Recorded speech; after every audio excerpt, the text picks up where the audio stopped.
So I would like to talk about for a while about essentially why we teach. Why are we teachers? So there's a set of 13 or 17 UN Sustainable Development Goals, uh, which can sort of be summarized. And let me paraphrase them. I'll paraphrase them in this way. Everyone should wake up to a good breakfast and look forward to a full and fulfilling day's work, along with loving, affirming relationships. And everyone should go to bed with a full stomach, tired but happy. That, in summary, is I think, is a reasonably good summary of the UN sustainability goals. Now, how do we approach them? Now, before I go forward, let us just back up a bit and say that these goals are not met in India. I think we can all agree about that.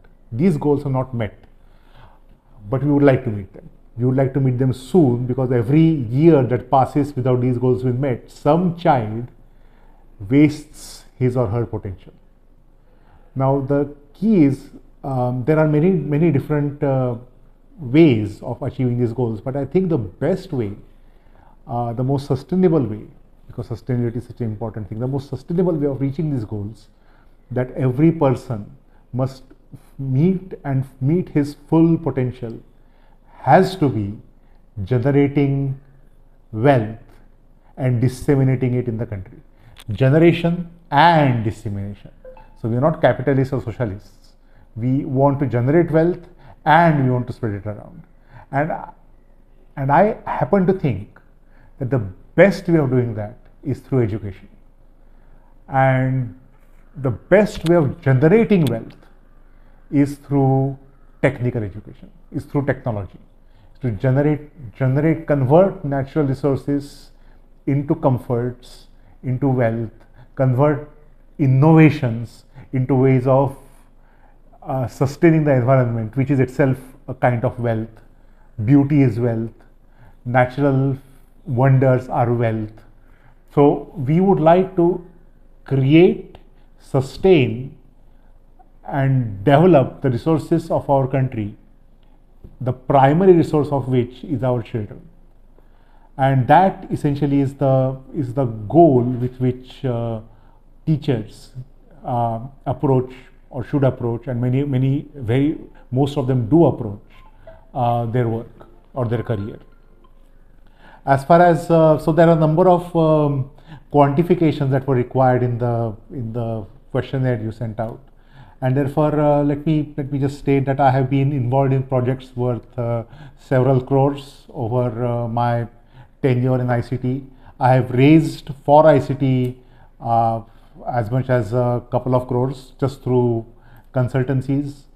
I consult with industry so that I know what they need. And if I know what they need, I can teach that to students, so that the students go to industries ready for the workplace.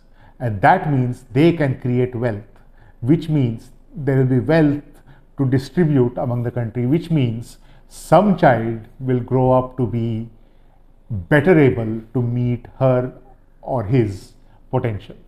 So that is essentially everything we do in ICT, everything I do in ICT is essentially geared towards that one goal, that no child should waste his or her potential. So I do a number of other things in ICT, timetables, the technical festival, coordinator of DBT ICT Center, Smart India Hackathon, convener of the Innovation Center. But all of these involved essentially just one thing: to make the students of ICT productive, wealth-generating, knowledge-seeking, free citizens of a free country, a free, prosperous, forward-looking, progressive nation. And